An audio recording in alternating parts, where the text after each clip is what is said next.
বর্তমান জরিপে দেখা যায় 80% জনগণ পিআরের পক্ষে। আর পিআর সিস্টেমে নির্বাচন দিতে বিএনপির আপত্তি থাকারই কথা না, কারণ তাদের একজন উঁচু পর্যায়ের বক্তা বক্তব্য দিয়েছেন যে 90% ভোট তাদের। যদি 90% ভোট তাদের হয় তাহলে তারা আসন পাবে 270-এর উপরে। বাস, তাতে এককভাবে সরকার গঠন করতে পারছে, সমস্যা কোথায়? বরং আর ঝামেলা মুক্ত সরকার গঠন করতে পারবে। গান ড্যান্স আমাদের মুসলিম পরিবারের এটা সংস্কৃতি না। যদি আপনাদের সমস্ত পরিবার, বাংলাদেশের সমস্ত পরিবার নাস্তিক হয়ে থাকে, বেঈমান হয়ে থাকে, তাদের জন্য গান এবং গানের টিচার দিতে পারেন। যদি 92% মুসলমানদের দেশে কোনো অবস্থাতেই গানের টিচার দেয়া যাবে না। যদি দিতে চান আপনার গদি আপনার মাসলাক উৎখাত করবে ইনশাআল্লাহ। ফাইজলামি পেয়েছেন আপনি, মনে যা চায় তাই করবেন আপনি। এটা 92% মুসলমানদের দেশ। আসসালামু আলাইকুম ওয়া রাহমাতুল্লাহি ওয়া বারাকাতুহু। নাহমাদু ওয়া নুসাল্লি আলা রাসূলিহিল কারীম, আম্মা বাদ, ফাআউযু বিল্লাহি মিনাশ শাইতানির রাজীম। বিসমিল্লাহির রহমানির রহিম। ইনিল হুকমু ইল্লা লিল্লাহ। সাদাকাল্লাহুল আলিয়্যুল আযীম। সবাই বলি সাল্লাল্লাহু আলাইহি ওয়াসাল্লাম। ইসলামী আন্দোলন কর্তৃক আয়োজিত আজকে সমাবেশের সম্মানিত সভাপতি, শ্রদ্ধাভাজন ওলামায়ে কেরাম, সর্বস্তরের জনগণ ভাইয়ার আমার, আজকে আমাদের দাবি কি ইতিমধ্যে আপনারা শুনেছেন। আমাদের দাবি হলো জুলাই সনদের আইনি ভিত্তি দিতে হবে। এটা সকলের দাবি, এটা শুধু আমাদের দাবি নয়, জনগণের দাবি। কাজী এটা দিতে অসুবিধা কোথায়? কাদের ইঙ্গিতে দিচ্ছেন না?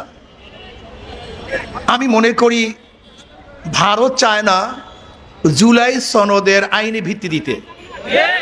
তাহলে আপনারা কি ভারতের আশা এবং আকাঙ্ক্ষার প্রতিফলন ঘটাচ্ছেন? আমরা অবশ্যই দাবি করব জুলাই সনদের আইনি ভিত্তি দিতে হবে। অন্তর্বর্তী সরকার শুধু নির্বাচনের জন্য বসেন নাই। তিনি কেন বসেছেন আমরা সবাই জানি। সংস্কার, বিচার, নির্বাচন। আপনি সংস্কার না করে কিভাবে নির্বাচন দেন? দৃশ্যমান বিচার না করে আপনি কিভাবে নির্বাচন দেন? যদি শুধু আপনি নির্বাচনের জন্য ক্ষমতায় বসেন তাহলে আমাদের কোনো আপত্তি নেই, কিন্তু যদি আপনি তিনটা বিষয়কে সামনে নিয়ে ক্ষমতায় বসেন তাহলে অবশ্যই আপনাকে সংস্কার করতে হবে, দৃশ্যমান বিচার দেখাতে হবে, এরপরে নির্বাচনে যেতে হবে। নির্বাচন কোন পদ্ধতিতে হবে? ইসলামী আন্দোলন বাংলাদেশ অনেক আগের থেকেই দাবি করছে পিআর সিস্টেম নির্বাচন। 2008 ইসাই সালের নির্বাচন ইশতেহারে ইসলামী আন্দোলন বাংলাদেশে স্পষ্ট ঘোষণা করেছেন যে পিআর সিস্টেমে নির্বাচন দিতে হবে। পিআর সিস্টেমে নির্বাচনের ফায়দা কি, উপকারিতা কি, এ বিষয় ইতিমধ্যে আমার মনে হয় জনগণ বুঝে ফেলছে, জেনে গিয়েছে। এমনকি বর্তমান জরিপে দেখা যায় 80% জনগণ পিআরের পক্ষে। পিআরের বিপক্ষে কিছু নাই তা আমি বলবো না। ঔষধ যখন সেবন করি সেখানে লেখা থাকে এর প্রতিক্রিয়া কি, সাইড এফেক্ট কি আছে। পিআরের ব্যাপারেও দুই একটা সাইড এফেক্ট নাই তা আমি বলবো না, কিন্তু দেখতে অধিকাংশ ভালো না মন্দ। যদি পিআরের খারাপ থাকে 1%, ভালো 99%।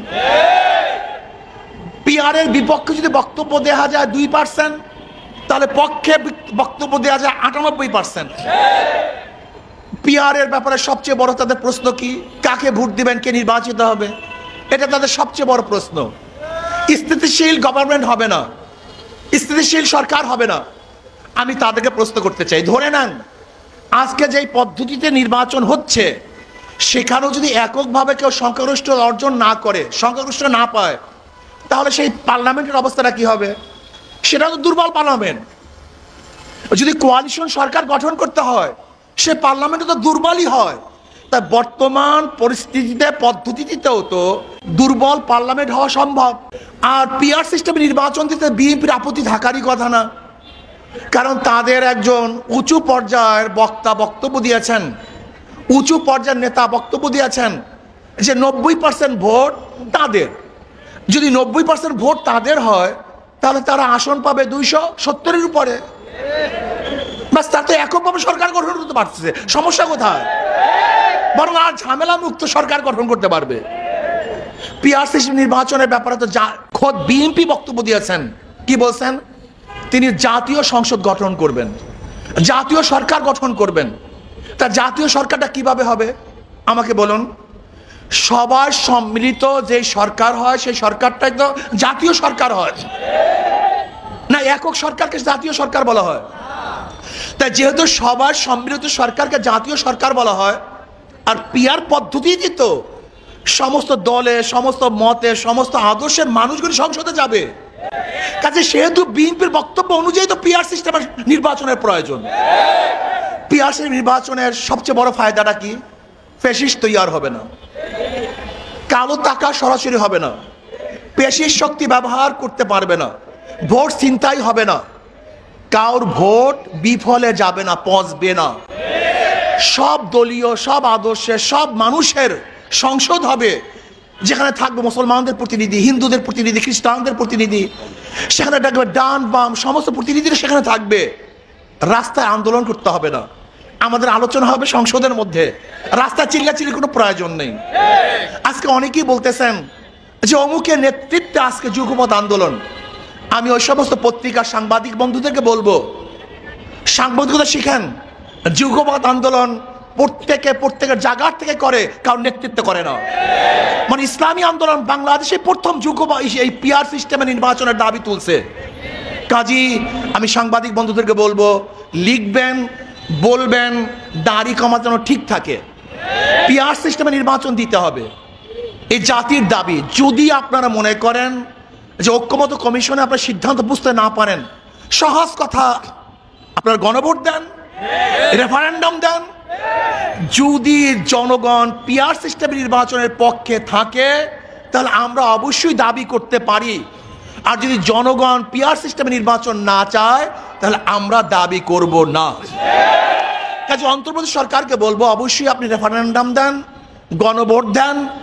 যদি জনগণ ডিসাইড করে যে আমরা পিআর সিস্টেম নির্বাচন চাই, তাহলে অবশ্যই আপনাকে পিআর সিস্টেম নির্বাচন দিতে হবে ইনশাআল্লাহ। যদি আপনি কোনো অবস্থা দিয়ে আগেই বলেছেন বক্তাগণ, উপরের ইঙ্গিত, যদি উপরের ইঙ্গিতে আপনি পিআর সিস্টেম নির্বাচন দিতে গড়িমসি করেন, তাহলে জনগণ ঐক্যবদ্ধভাবে আপনাকে বাধ্য করবে পিআর সিস্টেম নির্বাচন দেওয়ার জন্য। জুলাই সনদে আইনি স্বীকৃতি দিতে হবে এবং বিচার দৃশ্যমান করতে হবে। যদি তা না করেন, সংস্কার করতে হবে।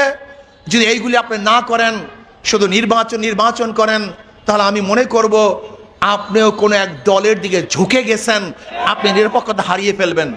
কাজে আসুন আমরা সম্মিলিতভাবে এই দাবিকে সামনে নিয়ে আন্দোলন করব। আন্দোলনের আগেই সরকার এটাকে গ্রহণ করবে।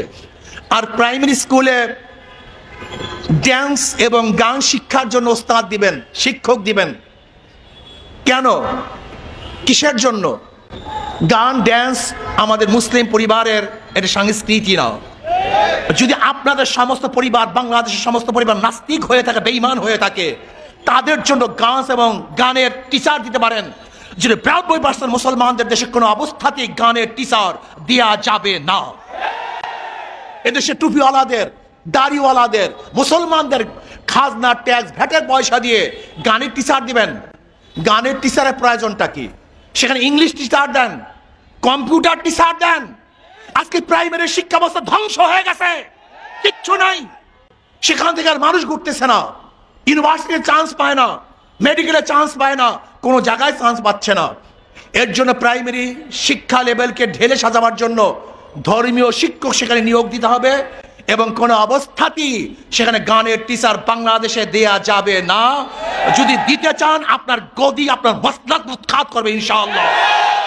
ফাইজলামি পেয়েছেন আপনি, মনে যা চায় তাই করবেন আপনি। এটা 92% মুসলমানদের দেশ। এদেশে কোনো অবস্থাতেই ইসলামের সংস্কৃতির বাইরে কোনো কাজ করা যাবে না। এবং পিআর সিস্টেম নির্বাচনের জন্য আমরা দাবি যে করছি, এটা অবশ্যই সরকারকে দিতে হবে। আল্লাহ আমাদের সবাইকে কবুল করে নেন।